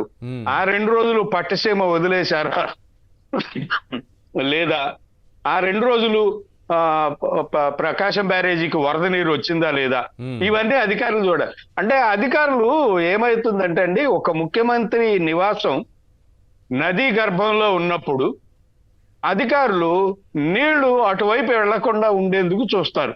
అవును, ప్లాన్లు, వాళ్ళ అధికారుల ప్రణాళికలన్నీ కూడా. ఇందాక జగన్మోహన్ రెడ్డి గారు బుడమేరు రిజర్వాయర్ గేట్లు ఎందుకు తీశారు అంటే అధికారులు ఆలోచించేది ఏంటి అంటే చంద్రబాబు ముఖ్యమంత్రి గారు ఉన్నారు కాబట్టి ఆయన ఇంటి వైపు నీళ్లు వెళ్లకుండా ఇటువైపుకి వెళ్ళిపోతే సరిపోతుంది, సేవ్ చేసినట్టు అవుతుంది, విఐపి హౌస్ కాబట్టి చేద్దామని చేసి ఉండొచ్చు. సో అది దానికి చెప్పనక్కర్లేదు, ఎవరు చెప్పనక్కర్లేదు. ముఖ్యమంత్రి ఇంటి చుట్టూ ప్రహార గాయాలి అని ఎవరో ప్రత్యేకించి చెప్పనక్కర్లేదు. ముఖ్యమంత్రి లేకపోతే ఆ కరకట్ట మీద ముఖ్యమంత్రి గారు లేకుండా ఉంటే ఈ పరిస్థితి ఒక్కసారిగా విజయవాడ మీదకి వరద వదిలే ప్రమాదం ఉండేది కాదు కదా. ఈ పరిస్థితి ఉండదండి. అంతవరకు ముఖ్యమంత్రి అయితే అక్కడ కరకట్ట మీద ఆ ఇంట్లో లేకపోయి ఉంటే ఖచ్చితంగా వాళ్ళకి అధికారులు ఖచ్చితంగా జడ్జి చేసుకొని అసెస్మెంట్ చేసుకొని నీటిని వదిలేయడం, ఏ నీరు ఎటువైపు ఎంత వదలాలి అనేది చూసుకొని చేయగలరు. అక్కడ ఉండడమే అదే రాంగ్ మెసేజ్ అండి అధికారులకి, ప్రత్యేకించి జలవనరుల శాఖ అధికారులందరికీ కూడా మెసేజ్. ఆశ్చర్యకరంగా చంద్రబాబు నాయుడు గారే అన్ని ఇల్లు మునిగాయి, నా ఇల్లు మునిగింది అని అంటున్నారు. ఆయన ఇల్లు ఖచ్చితంగా మునుగుద్దండి. ఆయన ఫస్ట్ ఫ్లోర్ కి వచ్చాయి నీళ్లు అని చెప్పారు. గ్రౌండ్ ఫ్లోర్ లో ఉన్న సామాగ్రి మొత్తం కూడా సెక్యూరిటీ వాళ్ళందరూ కూడా ఫస్ట్ ఫ్లోర్ కి షిఫ్ట్ చేశారంట. అది వరదకు ముందే. ఆ తర్వాత వరద వచ్చింది. వరద వచ్చేదానికి ముందే నీళ్లు కృష్ణానదులకి, ప్రకాశం బ్యారేజ్కి వరద వదిలే ముందే అది ముఖ్యమంత్రి సిబ్బందికి, భద్రతా సిబ్బందిని అలర్ట్ చేసి వాళ్ళు అవన్నీ కూడా షిఫ్ట్ చేశాక పైకి అప్పుడు నీళ్లు వదిలారు. ఈ లోపు ఏమైందంటే వరద అంతా పోటెత్తి ఇటు బుడమేరులోకి తొక్కొచ్చింది. అది జరిగింది అంత. అంటే అక్కడ ముఖ్యమంత్రి అక్కడ ఉండడం అనేది ఒక రాంగ్ సిగ్నల్. జ్యుడిషియస్ గా అధికారులు నిర్ణయాలు తీసుకోలేరు, వెనకాడుతూ ఉంటారు. ఎందుకు రేపొద్దున ఏం యాక్షన్ పడుద్దో, ఎవరి మీద ఏ యాక్షన్ తీసుకుంటారో అనేటువంటి భయం ఒకటి ఉంటుంది. ఎవరు చెప్పనక్కర్లేకుండానే ఆ భయం అలా ఉంటుంది. కాబట్టి ఆ భయం వల్లనే ఇదంతా జరిగింది. అందుకే విజయవాడ ఒక 5 లక్షల మంది జనాభా ఉండే సింగనగర్, పాయకపురం, రాజరాజేశ్వరిపేట ప్రాంతాలు జలమయమయ్యాయి. ఇప్పటికీ ఇది 4వ రోజు ఇంకా నీటిలోనే ఉన్నారు. ఇప్పటి మోకాళ్ళలోతే నీళ్ళలో ఉన్నారు అని చెప్తున్నారు. మరి చంద్రబాబు నాయుడు గారు మునిగిపోయిన రైట్ వారు ఏమన్నారనేది ఒకసారి చూద్దాం సార్. మా ఇల్లు కాపాడుకోవడం నీళ్లు అక్కడ వదిలిపెట్టామంట, ముంచేసామంట. అందరిళ్ళకి నీళ్లు వచ్చాయి, అదేం పెద్ద బాధ లేదు. మా ఇంట్లోకి నీళ్ళు వస్తాయి. ఏమైపోతుందండి దానికి? వచ్చాయి, పోయినాయి. ఇల్లు కూలిపోతుందని పారిపోయానంట. కాలమ్స్తో కడితే, కాంక్రీట్తో కడితే ఆ ఇల్లు ఎవరిది? నాది కూడా కాదు, రెంటెడ్ ఇల్లు. అది కూడా ఓరవలేని మనస్తత్వం అంటే ఏం చెప్పాలి మరి? ఇళ్లలోకి వచ్చాయి, నా ఇంట్లోకి వచ్చింది, అయితే ఏం చేయమంటారు అని అంటున్నారు. మీరైతే ఫస్ట్ ఫ్లోర్ నుంచి అన్ని షిఫ్ట్ చేసుకుని సెకండ్ ఫ్లోర్ కి వెళ్ళారు సార్. సీఎం గారు సార్, వెంకటరెడ్డి జనం అంతా షిఫ్ట్ చేసుకోలేరు కదా. జనం అందరూ కూడా అప్పటికప్పుడే షిఫ్ట్ చేసుకోవడం, దాచుకోవడం, ఉప్పు, పప్పు, బల్లుపాయల బియ్యం, ఇంకా ఇంటి దస్తావేజులు, కాగితాలు అవన్నీ మునిగిపోయే ఉంటాయి నీళ్ళలో. సర్టిఫికేట్స్ పెద్ద సమస్య అండి, పెద్ద సమస్య. ఫ్రిడ్జ్, టీవీ, సోఫా, ఇంటి సామాగ్రి అన్ని పోయాయి. అన్ని పోయాయి కదా, అన్ని పోయాయి. చంద్రబాబు నాయుడు గారు సెకండ్ ఫ్లోర్ కి షిఫ్ట్ చేసుకున్నారు. అయితే తమాషా ఏంటంటే ఆయన సురక్షిత ప్రాంతానికి ఆయన వెళ్ళిపోయారు, ప్రజలు మాత్రం 3.5 లక్షల మంది మునిగిపోయారు. అందరి ఇల్లు మునిగాయి, నా ఇల్లు మునిగాయి అంటున్నారు. ఎక్కడుంది చంద్రబాబు నాయుడు గారు? లాజిక్ లేదు కదా సార్. వెంకటరెడ్డి గారు కన్క్లూడ్ చేయండి. చంద్రబాబు నాయుడు గారు అప్రమత్తం అయ్యారు సార్, కానీ ప్రజలను అప్రమత్తం చేయాల. అదే వారు అప్రమత్తం అయ్యారు. ఆయన అయితే సురక్షిత ప్రాంతమైనటువంటి కలెక్టర్ ఆఫీస్ కి వెళ్ళిపోయారు, కలెక్టరేట్ లో తలదాచుకున్నారు. మరి ప్రజలను అప్రమత్తం చేయాలి కదా. అందరి ఇల్లు మునిగాయి అన్నప్పుడు ప్రజలకు కూడా అప్రమత్తం చేసి వాళ్ళని కూడా తరలించాలి కదా. ఇప్పుడు చంద్రబాబు నాయుడు గారి కుటుంబం మొత్తం కూడా సేఫ్ గా ఉంది. ఏ ప్రాంతాలకు ఎవరు వెళ్ళిపోవాలి, ఎవరెవరు ఎక్కడ ఉండాలో ప్లాన్డ్ గా చేసుకున్నారు. మిగతా ప్రజల పరిస్థితి ఏంటి? చంద్రబాబు నాయుడు గారు అప్రమత్తం అయ్యారు. లోకేష్ ఆ నైట్ హైదరాబాద్ వచ్చేసాడు. మళ్ళీ తెల్లారి హైదరాబాద్ నుంచి మళ్ళీ ఫ్లైట్ లో వచ్చేసి మళ్ళీ తెలుగుదేశం పార్టీ ఆఫీస్ లో తలదోచుకో ఉన్నాడు. సో వాళ్ళ కుటుంబం మొత్తం సేఫ్ గా ఉంది. కొంతమంది హైదరాబాద్ లో, కొంతమంది తెలుగుదేశం పార్టీ మంగళగిరి ఆఫీస్ లో, కొంతమంది చంద్రబాబు నాయుడు గారేమో విజయవాడ కలెక్టరేట్ లో ఉన్నారు. కానీ ప్రజలను అప్రమత్తం చేయాల్సిన అసలు అవసరం కూడా లేదు సార్. చంద్రబాబు నాయుడు ఇట్లాంటి తప్పిదం చేయకపోతే అసలు అప్రమత్తం చేయాల్సిన అవసరం ఏముండేది? ఎన్నిసార్లు వరదలు రాలా విజయవాడకి? ఎన్నిసార్లు బుడమేరు పొంగల? ఎన్నిసార్లు బుడమేలుకి 15,000 క్యూసెక్ల కంటే ఎక్కువ రాలా? కానీ ఈ రోజు ఒకేసారి 11 గేట్లు ఎందుకు ఎత్తారు? సముద్రంలో కలపకుండా ఇటెందుకు ఎత్తారు? సముద్రంలో కలిపితే అయిపోద్ది కదా. అంటే చంద్రబాబు నాయుడు గారి కేవలం చంద్రబాబు నాయుడు గారి స్వార్థపూరిత నిర్ణయం వల్ల అతను ఇల్లు మునక్కుండా అతను చేసినటువంటి దాని వల్ల జరిగినటువంటిది ఇది క్లియర్ గా కనపడతా ఉంది. Yes, sir. ఇంకొకటి ఇందాక చంద్రబాబు నాయుడు గారు అది అంటున్నాడు ఏంటి సార్, ఈశ్వర్ గారు మీరు అంతమంది మర్చిపోయారా, అది నాకు గిఫ్ట్ ఇచ్చాడు అన్నాడు కదా. గుర్తుంది. మళ్ళీ ఇప్పుడు కానీ అద్దె- ఈ వరదల్లో మళ్ళీ ఆ బురద రాజకీయాల్లోకి ఎక్కడ వెళ్ళాలని ఆగా గుర్తుంది సార్, నాకు. వాస్తవ రాజకీయం. ఈ వరదల్లో ఆ బురద ఎందుకని వదిలేశాను. లింగమనేని నేను ఆల్రెడీ దాన్ని donate లింగంనేని చేశాను గిఫ్ట్ ప్రభుత్వానికి. ఇచ్చారన్నారు, అది నేను ప్రభుత్వ gift భవనం gift ప్రభుత్వానికి ఇచ్చాను, మళ్ళీ ఇచ్చేసారన్నారు, ఇప్పుడు అద్దెలు అంటాడేంటి? రెంట్ కడుతున్నామని ఒకసారి చెప్పారు, మా ఇల్లు అని అంటున్నారు ఇప్పుడు. ఇది చాలా ఉంది, వరదలో బురద ఎందుకనేసి వదిలేశారు. Right, thank you sir. Venkatareddy గారు, దారా గోపి గారు చర్చలో పాల్గొన్నందుకు.